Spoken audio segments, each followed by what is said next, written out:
everyone. I'm Daniel Green. I'm the president of the Newberry Library. Thank you for joining us for this evening's Conversations at the Newberry program, Who Belongs? A conversation about the long history of American identity with Professors Erika Lee and Kathleen Belew. Tonight's program is being live streamed on Zoom, so I'd like to extend a warm welcome to everyone who's joining us virtually. The Conversations at the Newberry series is now in its 11th year, and it's generously sponsored by Sue and Melvin Gray. Thank you very much to Sue and Melvin Gray.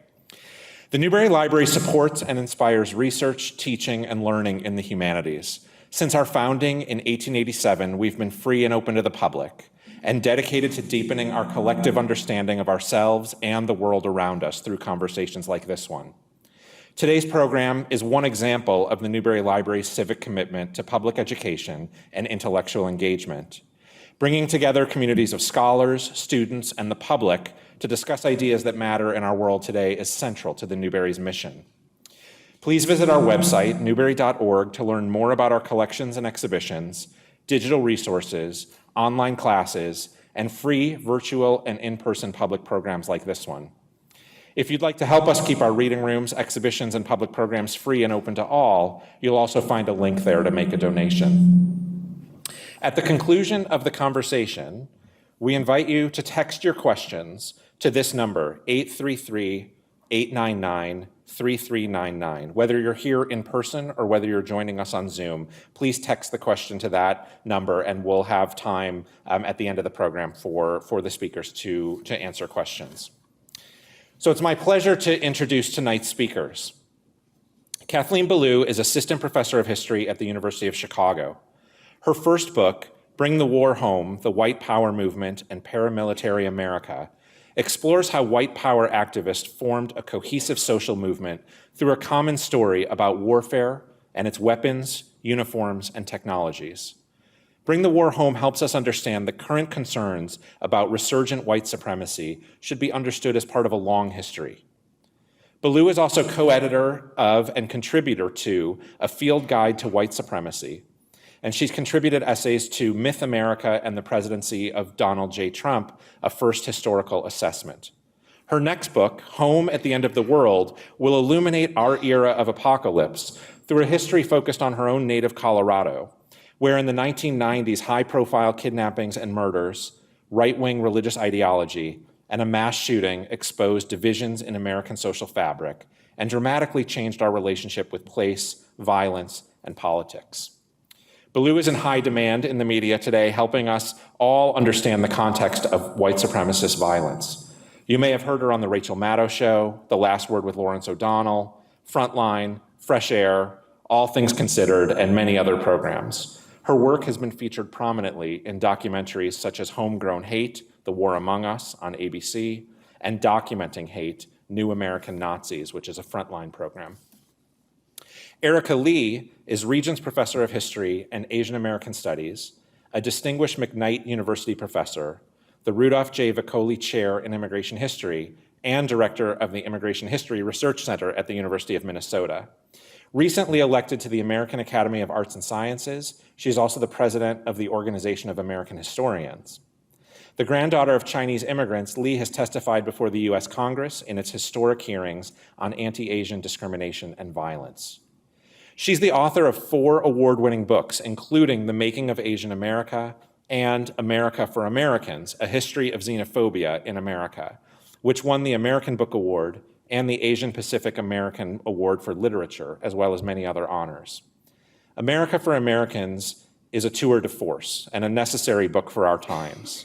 Named to many best books lists, it was recently republished with a new epilogue on xenophobia and racism during the COVID-19 pandemic.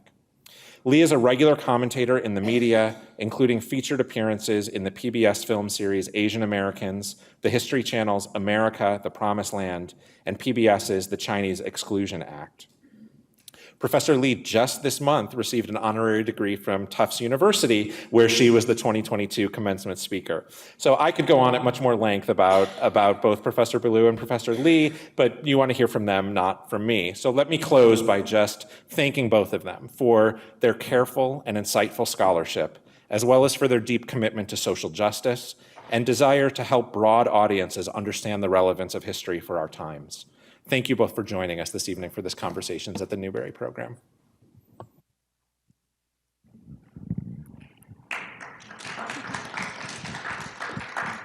Thank you very much, Danny. And it's such an honor to be here with you, Erika. I'm so delighted to have this conversation with you. And hello, everybody on Zoom. I hear there are many of you. That's wonderful. And thank you to our in-person crowd, too, for kicking off your Memorial Day weekend with something a little bit difficult, but very important.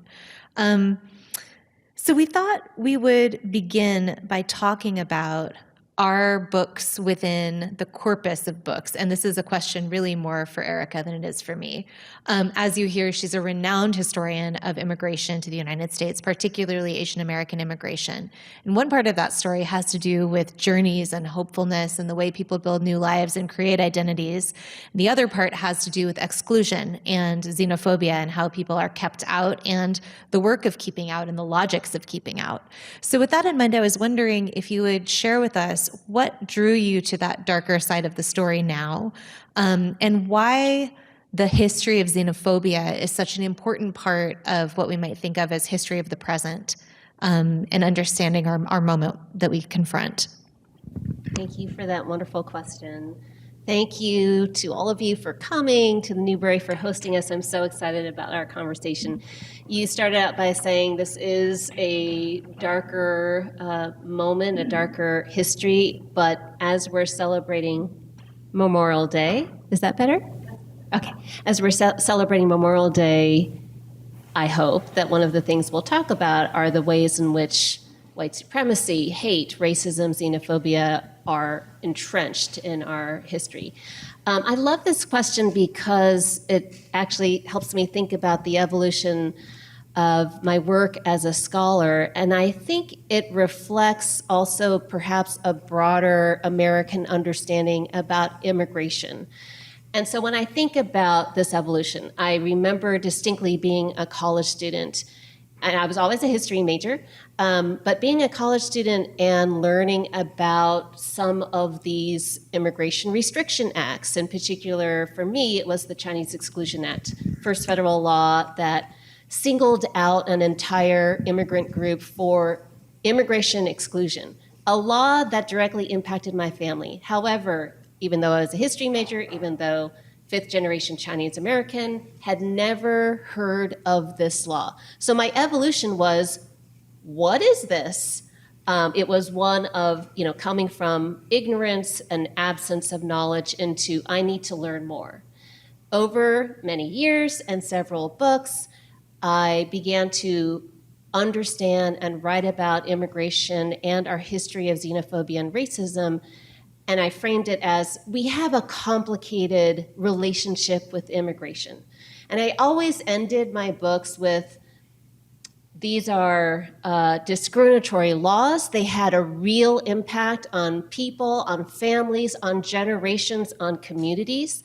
They did not end. We see the echoes in laws like Proposition 187 in California, which sought to ban undocumented immigrants from receiving public benefits such as public health and education, and more recently into the Muslim ban era. But then I always ended with a call to remember, to live up to our ideals of freedom, democracy, equality, and our welcome to immigrants. And that is why when 2016 came and I was teaching immigration history and the election happened, and then I went into my classroom mostly with first generation, not only immigrant, but refugee students, I really was at a loss to answer their questions about how this had happened. And I realized that not only the books on my shelves, but also my, I think now, more tepid or moderate framing of, it's complicated, a complicated relationship with immigration, that was not only sufficient, but perhaps contributed to our lack of preparedness or full understanding. And so that's when I delved into this long history of xenophobia and really tried to tackle and try to dismantle my own education and also the larger public framing about xenophobia being something that rises and falls with crises during economic strife, wartime, civil unrest. Historians in the past have almost written about the rise of anti-immigrant sentiment and violence as something that was almost natural, something inevitable. Unfortunate, yes, but kind of understandable. And I really took issue with that as almost an excusing xenophobia and racism, and wanted to dive more deeply into the roots of our fear of strangers, of anti-immigrant racism and violence, as rooted in our histories of slavery, our histories of settler colonialism, how they have worked together, and how they have worked in concert with, rather than as an exception to, our nation of immigrants' ideals. And so it was an incredibly depressing book to write day in and day out as I was following news of immigration bans, deportations, raids, etc. Published it in 2019, and then the pandemic happened. And as news of, first, outside of the United States, news of anti-Chinese, anti-Asian racism was being reported in places like Australia, the UK, Italy. I had this growing pit in my stomach related to the question of when is it going to come here, and what is that going to look like in the United States? And we now know the answer, and that is over 10,000 reported, which are still a fraction of the actual, but reported hate incidents directed at Asian Americans and Pacific Islanders since March of 2020, which continues to this day. So it's the evolution of my thinking. I don't think I will ever be able to go back to this. I hope I will. I'll correct myself. I hope I will be able to return to a point where in the epilogue I'll be able to rally the forces and end with a hopeful note. But I think it'll take some time to get back to that. So, but continuing on this conversation, of course, this recent 2 weeks has brought your research, the history of white supremacy, white nationalism, the ways in which it is deeply tied to our military culture, something that is not just recent, but has absolutely been part of our recent history after the Vietnam War. Can you share with us your evolution of this topic, how you first came to it, but also how it's evolved over the past few years since the book has come out, and how do you keep responding and helping all of us understand what's at stake today when we do read the newspaper and hear news of mass shootings in Buffalo, for example?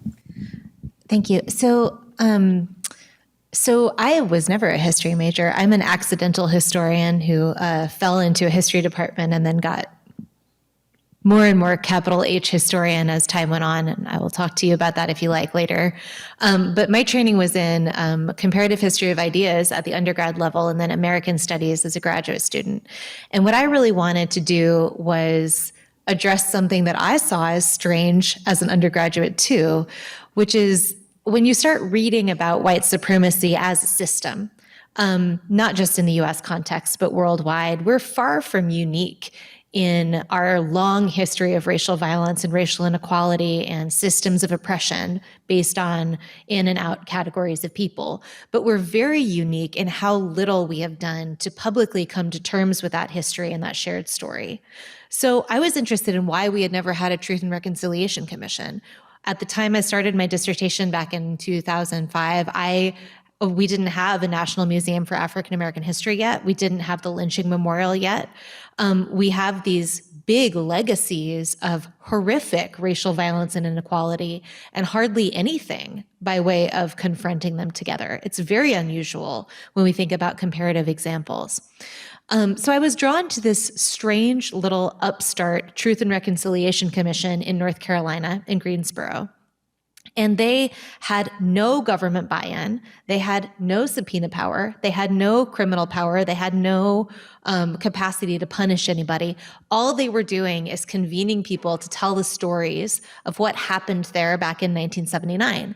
And the story there was about a group of leftist demonstrators, many of you will know this story, who were fired upon by a united caravan of Klan and neo-Nazi gunmen. 5 people died, 1 African-American woman, and 4 people who presented as white. One of them was Cuban, but they presented as white. White men. And this event was one of these things where if you run across it when you're reading U.S. history, it makes no sense. It's not in the right time period. It's not in the right place. It didn't fit with what I knew about Klan violence. The victims are all wrong. The way it was reported was all wrong. And then if you look at the trials, there are 2 criminal trials and 1 civil trial, and none of them come out the way they ought to, given the evidence of what happened. In short, it is an example of the interplay between systems of white supremacy and individually motivated racists, plain and simple, people who would tell you that they are. So as I was reading about this TRC, I got into the archives of the Klan and neo-Nazi activists who were involved in this shooting. And they said something that I could not stop thinking about. They said, well, I killed communists in Vietnam. Why wouldn't I kill communists in the United States?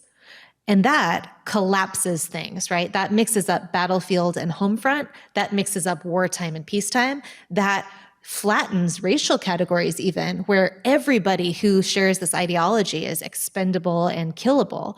And I thought it was very strange. And then it turns out that this movement has a huge paper archive that repeats this idea over and over and over again. And that's where Bring the War Home comes from. It's really about how, for these activists in what turned out to be, surprise, a coherent social movement that brought together Klansmen, neo-Nazis, skinheads, militiamen, and more, this idea of warfare at home was animating this string of racist attacks on targeted groups and then on the state. This is the movement that perpetrated the Oklahoma City bombing in 1995, which we hardly ever understand as the work of an organized movement, much less as domestic terrorism, even though it is the largest mass casualty event between Pearl Harbor and 9/11. It's also the movement that we are confronting today. This is the same movement that represented the organized and most violent component of the January 6th insurgency. And it's the movement that is laying siege to school boards all across the country. So this is an urgent threat. And it's not only an urgent threat in acts of what are often described as individual acts like the one in Buffalo. I would urge you never to use the phrase lone wolf for this because it is a deeply networked kind of violence. It's not just that, although this is the movement that gave us Buffalo and Charleston and the Tree of Life shooting and El Paso and Christchurch, we could go on. It's also a movement that is now doing something that was unthinkable to these activists in the 1980s, which is attempting an authoritarian political takeover of many parts of our democratic process and institutions.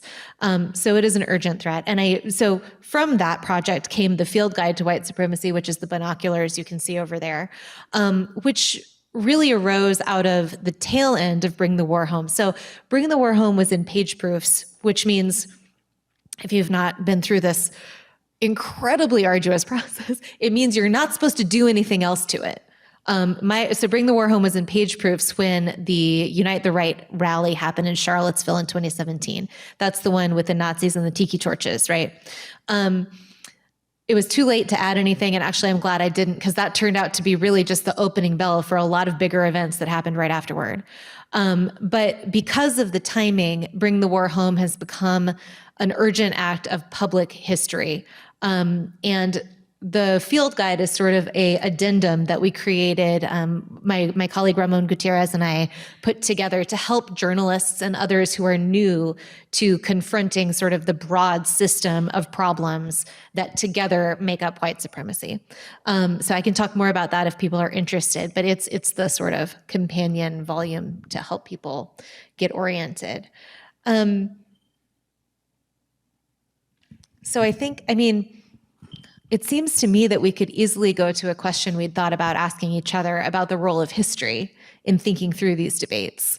And I'm interested to know from you, Erika, about how you see that playing out both in your higher education teaching and sort of history, capital H, that we're all involved in one way or another as we go about our lives and make our political decisions and consume our media. I was thinking about how the important anthology that the field guide is, but also the other two, one of which we're both involved in, Myth America, which I can't remember the subtitle. I think it's like Historians Take on the Biggest Lies and Myths in American History. The frame is sort of all the things that people say about history on Twitter that are not true, and just trying to quickly set the record straight about some things. But also the reporting. So I'm sure that we've all read multiple articles on Buffalo where that phrase lone wolf is repeated over and over again. And this is similar to this idea of exception, right? So yes, whatever has happened, the Muslim ban, the image of Border Patrol officers running down Haitian migrants, they're horrible, but they are exceptions. The lone wolf gunman is horrible what he did, but it's an exception. The rest of us, or the rest of the way in which we function as society, is okay. We just have to get rid of or discipline or something with that exception. And historians, we study change over time. We study roots, R-O-O-T-S, and routes to the present.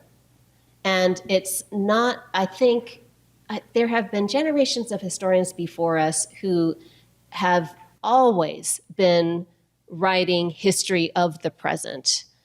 But I do feel that perhaps what we're seeing today is a broader movement. Our graduate students are seeking out ways to do that before they finish their dissertations, before they get jobs. It's not just something that a senior scholar feels that they can do, but I think generations of people who are interested in history feel that they must do.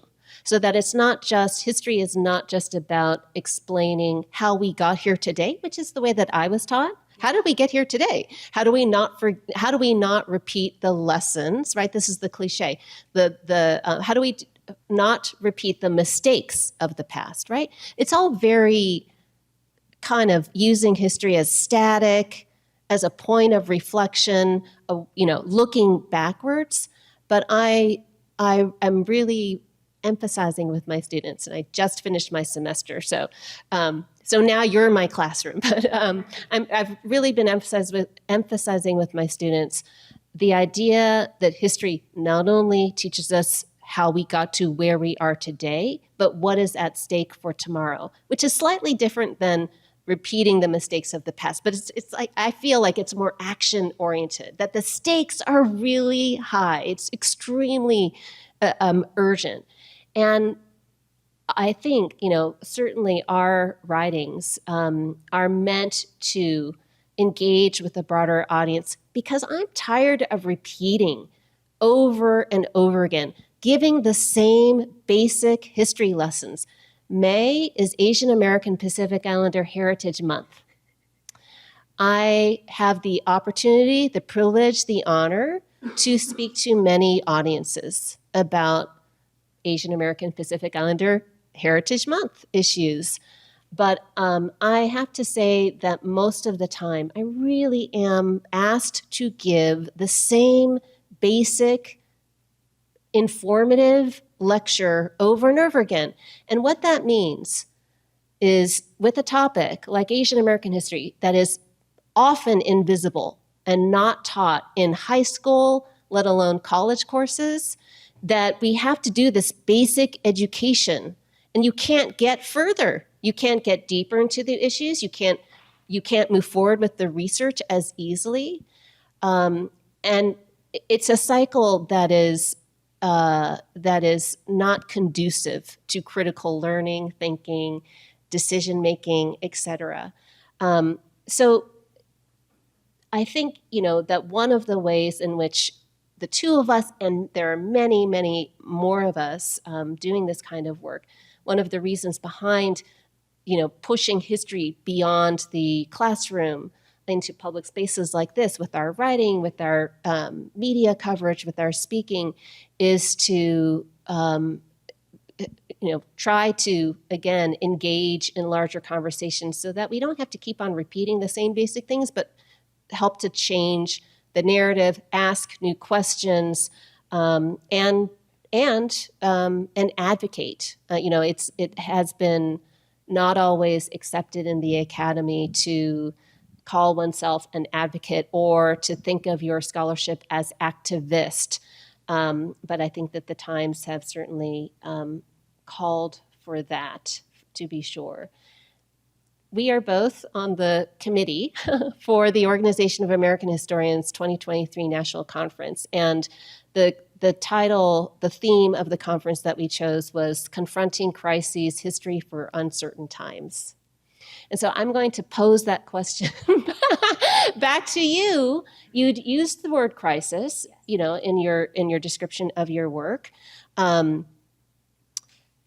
We know that we live in uncertain times. So what are you teaching your students, the next generation of historians, but also what are some of the challenges that you're facing in your public speaking, especially when when we are calling upon you to help make sense of tragedies in the hours, after they are happening, as we are still gathering facts. Yeah. So how does a historian step into that role? So there's two parts to that. And first of all, we can't get away with letting her say we're both on the committee and we decided. She's the president. She made the committee and the decision about what the thing is. So that's all. We are not at the same level here. But I did just do History of the Present with my students in America and World Civilization Part 3 a couple of hours ago at University of Chicago. And these are, I would put them up against any students anywhere. I love these students very, very much. And we talked about History of the Present because I'm absolutely 100% in agreement with you that it's not enough anymore to do where are we and how did we get here? Because even though that itself is under attack, under open attack, where are we and how did we get here? I really believe what Lisa Lowe wrote about this in Intimacies of Four Continents, that it's not just that history shows us where we were, it's that history shows us contingency. And this is the word that throws off the undergrads for a second, but it shows us that it's not predetermined, that the imaginary doesn't have the limits that we might think it does, just because we happen to be sitting here in this historical context. History is the tool that we can use to excavate all kinds of other possibilities. History is where we find hope. It's where we find different paths forward. It's where we find other things in the past that could have worked, that people gave up on for one reason or another, but that could have worked. And it's this locus of all kinds of possibility. And my thing about historians out in the public sphere is that when people are making arguments about history, and let's not get confused, Make America Great Again is an argument about history, right? It's making an argument about who is America? When was it great? Was it great? When was that? Can that happen again? That is a historical argument, and I want historians involved in that argument. I think that we're trained to think that through and to help others think that through with evidence and with a set of thinking skills that we can help teach people in our classrooms and outside of our classrooms. So I want part of that thing. That it's events like Buffalo or Pittsburgh or El Paso. I've written versions of the same op-ed so many times, and I've given the interview so many times, and it's really. I don't want to make it about me because my part in this is so tiny compared to grieving communities and compared to people who are facing down the threat of this every day. I find hope when we move the needle, and we are moving the needle. The FBI and DHS declaring white nationalists the greatest source of domestic terrorism. I never thought I would see that when I started writing this book. That's amazing. And of course now, because I'm a historian, I have to immediately say, like, policing is not going to do it. And if we are not very, very careful, that is going to have ripple effects directly into the communities that we're trying to protect. But it is movement. There are people listening. There are people listening every time we do this kind of conversation. There are people listening in our classrooms, and those people go out and talk to other people. And I think that the work of thinking and connecting and community building is the best thing we have, especially if we want to have a democracy and if we want to have institutions. That's a community project, so we have to be out there talking to each other. I wonder if we could go from there to sort of the guarding of American identity and definitions of America. I think On the same wavelength. yeah. Absolutely. Because to me, I always think of the broad story of US history as this radical promise, right? Life, liberty, and pursuit of happiness. That is a radical promise. That is sort of an exceptional moment in its way, although with many caveats that we will shortly discuss. That promise was never meant for me. That promise was never meant for Erika. That promise wasn't meant for most of you in this room. That was for white, free, property-owning men who were in a particular time and place with particular resources and with claim to particular kinds of tools, right? And then somehow, over the course of time, that category has been expanded. I think the story of American history is about how people have come together and worked for inclusion in that category, worked to expand, worked to join hands and demand inclusion, worked to reach out hands and bring others in. But this is obviously not a decided interpretation or an ongoing promise that that's how it will be. So for me, that's a live wire in our politics. That's still a place where we really disagree. How do you think about that kind of guarding and gatekeeping and the work to expand or create solidarity or create inclusion on the other side? Yes. So when I think about the ways in which American identity, what it means, so the title is, of our time here today is about belonging. What does it mean to be an American? I think about the ways in which, yes, certainly it's been from the ground up of people taking a stand, calling on the United States to live up its ideals. But it's also been a very defensive action on behalf of those who have claimed and have a stake in continuing to guard the borders around what has essentially been a very narrow and exclusive definition of American. So Kathleen already discussed the roots of that. We must remember the 1790, I know, it's the history lesson. You're not going to be quizzed right now. We're going to throw out a couple of dates, though. The 1790 Naturalization Act, one of our most important and earliest federal laws, dictated in our new nation who had the right to become a naturalized citizen, free white male. So, of course, excluding, again, most of the peoples who were already present in the United States. I also, there are particular moments, inflection points in our history where these debates, where there has been an opportunity to go one way or another in terms of expanding the franchise, expanding that definition of American identity. And I think to the pre-Civil War era, the 1850s, and to a very specific location, and that is Massachusetts, when a small band of brothers established what was called the American Party, a new political party that was also more popularly known as the Know Nothings. They had very secret ceremonies, they had codes, they had oaths, and they were taught, had to swear actually, to not share those with anybody. So they were supposed to say, "I know nothing," if someone asked, "What does the American Party do?"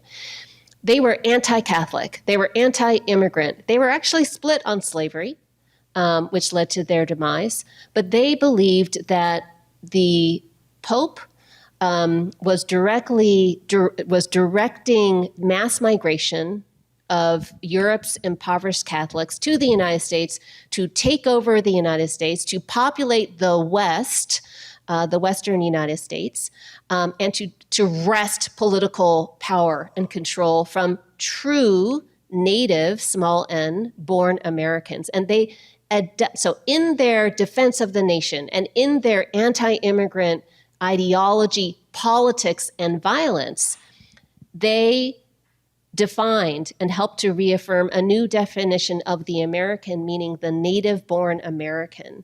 It had nothing to do with indigeneity, nothing to do with indigenous roots, but it had a lot to do with settler colonialism, because these individuals felt besieged from the ongoing threat of real Indians and the new threat of mass migration of peoples who they believed to be racially inferior and religiously dangerous.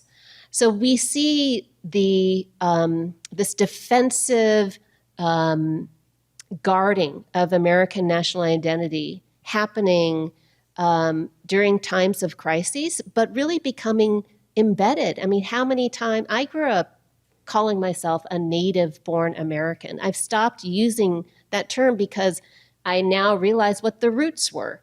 The roots of that term was to exclude, and also to exclude not only Irish Catholics, but American Indians from American identity. So we have movements time and time again. Their slogan, by the way, was "Americans must rule America." So it's identifying Americans. The must is about like this really defensive action, this urgency, this need to take up arms to defend the nation. Rule is about political power. And of course, slavery and the abolition movement is always lurking, underneath and also driving definitions of who is the real American. This is these are the long historical roots and routes to where we are today, as we continually, feel like we need to expand. We need to expand what it means to be an American, and it's a challenge. And I just want to impress upon the importance of understanding this long history of exclusion at the same time that there has been expansion, but that we can never take that inclusion for granted. I feel that when we're in a situation where the other side is well-funded, is well-organized in pushing for this narrow, racist, exclusive identity of what it means to be an American, I feel that we also need to organize and to combat that, to continue to insist on inclusivity whenever possible. What are you thinking about, because you study these individuals. My guys are in the past. I have to go to the Massachusetts Historical Society to read their minutes.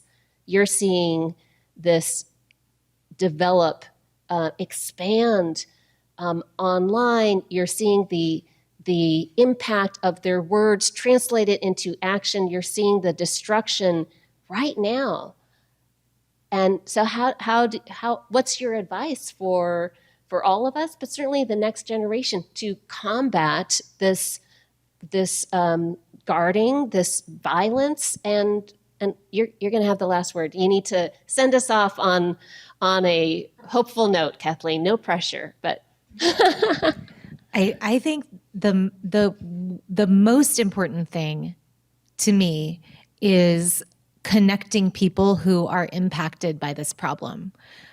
If you go to Portland or Charlottesville or Charleston or other places that have had impacts, if you go to Buffalo, don't go now, but if you go in a while to Buffalo and El Paso and Pittsburgh, these places have a different relationship with this problem because they have been attacked. I don't want to be melodramatic or something, but that's all of us after January 6th. This was a direct attack on democratic process. It's not the same thing as an act of mass violence, but it's organized by the same movement, follows an ideology that we can understand. It has long historical roots. It has interconnected social nodes. It has mechanisms. All of these gunmen are sharing manifestos, not only to sort of give an ideological framing, but to share tactics, to share target selection information, to share weapon selection information. This is going to continue. It's meant to continue. It's meant to go viral. It's meant to spread. The hope, I think, is in understanding what that is and arranging appropriate interconnected response. A Pittsburgh community impacted at the Tree of Life shooting has way more resources and media access than Black Buffalo in the middle of a food desert. But they're both impacted by the same thing. Those are gunmen who share an ideology. So if we can organize around that, I think that's something really, really powerful.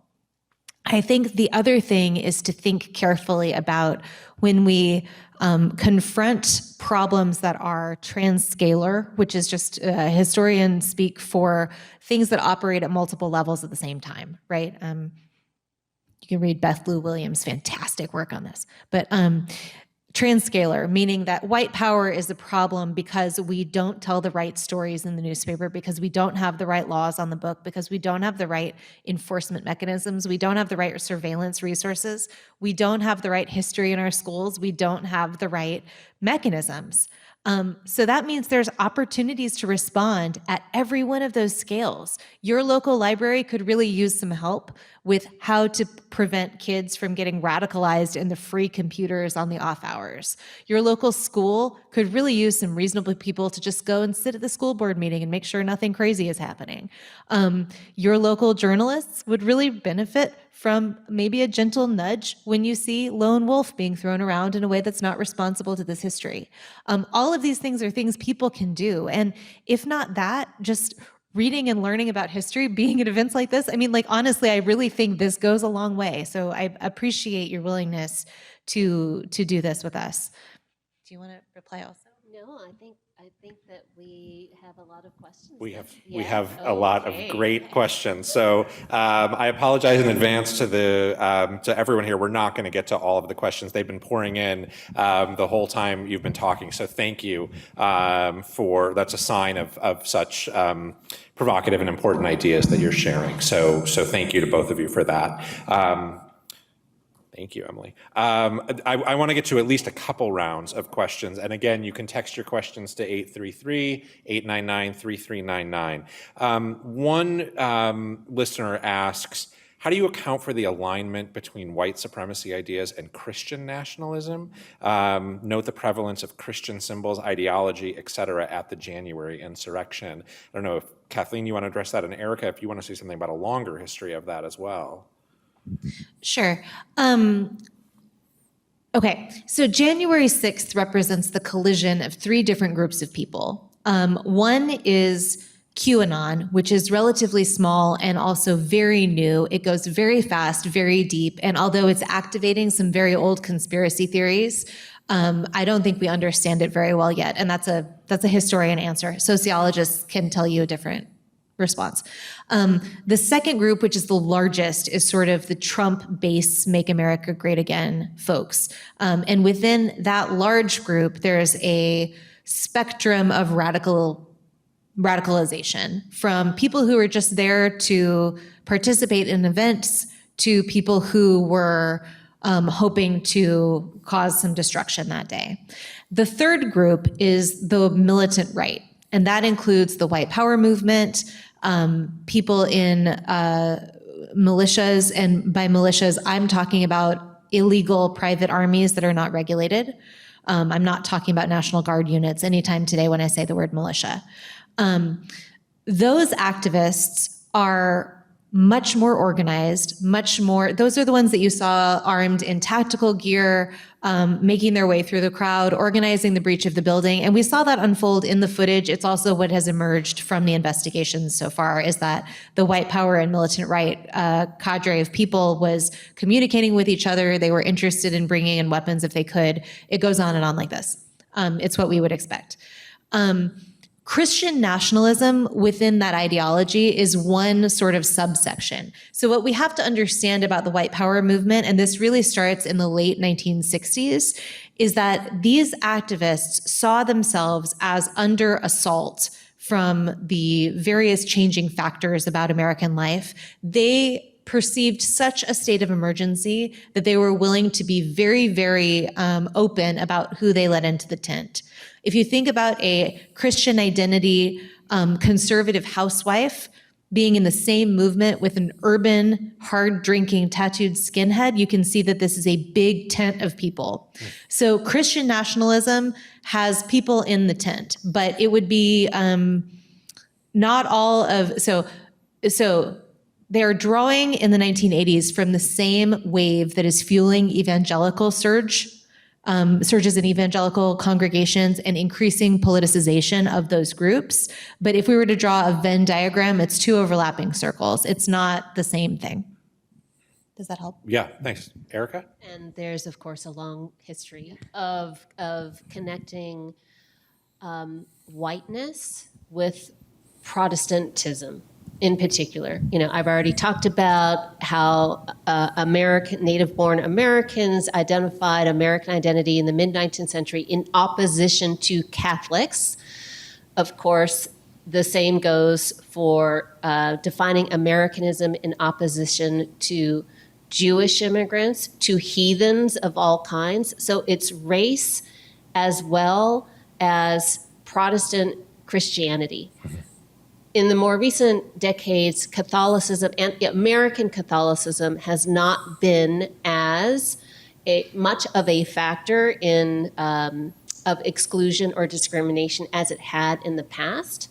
But we can only look to things like the resurgence of anti-Semitism, things like the Muslim ban, and the conflation of, say, communism with heathenism as modes of exclusion in our contemporary era that have very, very long roots in our history. Thank you. So another question came in that I think wants us to move a little beyond the U.S. borders also. It says earlier in your talk, you mentioned that similar topics on racism, immigration, et cetera, have been handled differently in other countries. I think, Kathleen, you mentioned Truth and Reconciliation Commissions. This listener asks, how do other former imperialist countries handle topics like this? Are there any hints that the U.S. can take? Or are the situations just too different as we look at a history of xenophobia and white supremacy? When I do comparative and transnational work, it's really important to, again, look at the different scales and levels and the ways in which they intersect, even before you get to then a global comparison or analysis. So there are unique local and regional and national contexts and factors that help to drive why something, why the anti-Chinese movement erupts in San Francisco, why the anti-Catholic movement erupts in Boston, but then spreads across the mid-Atlantic states. So it's not so easy to do that work.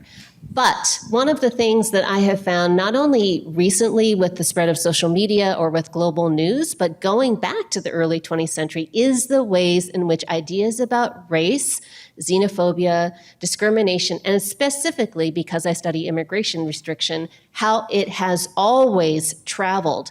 So in the early 20th century, when American lawmakers and labor leaders and Americans in general were talking about the Yellow Peril or the Oriental Invasion, we see people, those activists, migrating to Canada, migrating to South America, to Mexico. These ideas being spread by print, but also by bodies. And then we also see a series of copycat legislation, especially around Asian exclusion, including in countries that literally have maybe single-digit numbers of Asian immigrants coming to their borders at the time. More recently, the spread of cable news and especially social media has created an echo chamber. And we see this especially in relationship to Islamophobia, where we can be reading about laws being passed in France, it's being retweeted in the United States. The network, what the Council of American Islamic Relations calls the Islamophobia Network, well-funded, organized, global, is then, again, retweeting and reverberating their conferences, there's networks. It has only grown and expanded in recent times. Do you want to address that, or should we move to another? I would just add that I think a lot of these mechanisms are foreshadowed, if not pioneered, by extremist and fringe movements who were interested in figuring out how to circumvent laws prohibiting the movement of hate literature across borders, and therefore had this huge incentive to adapt to the early internet. So the white power movement is using computer-to-computer network message boards in 1983, 84, and spreading all kinds of things, but doing effectively social network activism way back then, way before we heard about Facebook. They were talking about personal ads and recipe exchanges alongside assassination lists and ideological writing. So we have to think about the opportunism of hate movements as sort of a site of early adaptation and pioneering, creation of issues, and not just sort of as responsive to whatever is happening in the mainstream. So there's a lot of questions that are looking for some hope, which maybe shouldn't surprise us. And maybe you can help us with that, at least in a couple rounds. So one says, you appear to be telling us that we've actually never been the country of the myth of America, right? The myth of inclusion, the myth of a nation of immigrants. What should make us believe that we can become that country? That's a hard one. To be sure, and I draw a lot on my own family's history, and this is where that story of, again, I'm going to use that overused phrase, complicated, the complicated nature of immigration, but also I think it's also about resilience. So I know that my grandparents came from China in order to seek out that promise of a better life, if not for themselves, then for their children and for their grandchildren. And to be clear, I think many of those dreams came true for that generation and my generation. I just gave the commencement speech at my alma mater.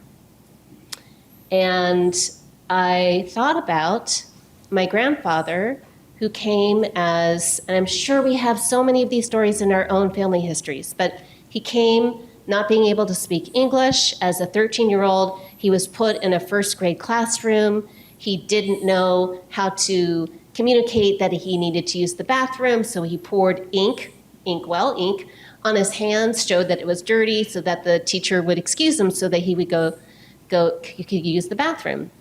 He had always wanted to be a scholar, but he would never have been able to be accepted. He couldn't go to college. He worked in a restaurant for his entire life. He would have never been able to get a PhD. To get a PhD to become a historian of American history, to be the president of our professional organization. And so when before I gave this commencement speech, I thought about him, and I thought about, I think he would be proud. None of us would have imagined something like that, but I think that they might have thought, this is why we came to the United States. So there are so many of these stories in our own personal family and community histories. But it wasn't without cost. It wasn't without sacrifice. And I think what's challenging is that we see the same pattern of exclusion and resilience for today's immigrant generation. And so in 2016 and 2017, when we're hearing a serious presidential candidate talking about a complete and total shutdown of Muslims to the United States, really, as someone who studies the Exclusion Act, whose family has been targeted, I really could not believe. I had never thought that we would be back in this position again. And of course, we elected him, and then the Muslim ban went into effect. So the hope comes out of seeing what then happened. What then happened over the entire Trump administration, especially around immigrant rights. I would go to the Stop the Muslim Ban rallies, and then I would go to the Stop Children in Cages rallies, the family separation rallies, and I began to see a larger network of people, especially young people, at those rallies, no longer splintered, but united, seeing that it was the same forces that have always tried to divide us, and seeing common cause and understanding that there's a greater enemy than the community across the street that we've been taught to kind of look at with suspicion. I do feel that especially the students that we teach, they know what's at stake with climate change, with police violence, with racism and supremacy. And I have great hope. I have the privilege of teaching them every semester, and I have great hope in this next generation. So I think look to the young, but don't leave it only up to them. We have to support them. We have to guide them because they're facing, I think, even greater challenges than we have in some time. So can we do one more in just kind of a lightning round? First of all, I should say there's just a lot of appreciation for both of you on here for the relevant conversation and for the work that you do as teachers and as historians. And maybe that's a connection to this last question, because I think that's something you're both doing, right, to try to make change. But this questioner is asking, what are the types of things that individual people can do to be able to prevent these kinds of things from happening, racism, hate crimes, et cetera? What do you tell your students to do beyond the classroom, or what might you help our audience today understand? I think to move sort of from a feeling of powerlessness to a feeling of hope and action in a minute or two. I'm not sure I can move us to a feeling of hope this week, honestly. It's, with Buffalo and Uvalde, it's soon. I think that it is okay to have the moment of hopelessness and grieving. I think that's part of what we have to do. And then I think we have to get up and do the next thing, right? We have to do this, and then we have to get up and do the next piece of the work. And if everyone can do the next piece of the work, that would mean something. I think that's just a wonderful way to end. I do think you had earlier you shared very concrete things for us to do. We don't all get to be invited to the Newberry to have this wonderful conversation, but we all have a local public library. We all can volunteer in big and small ways. I think sometimes it's overwhelming to think about the number of challenges and to think about, am I a protester? Am I, can I help with the deportation case? Do I have those skills? What are my skills? What are my skills?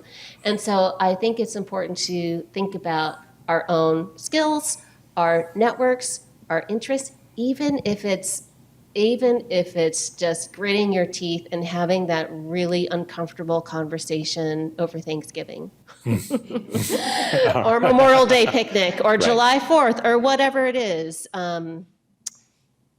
Big and small things, and consistently doing them. Well, thank you both for all the big things that you do to help us understand. And please join me in thanking Professor Lee and Professor Belew. We're so glad that you could join us at the Newberry tonight.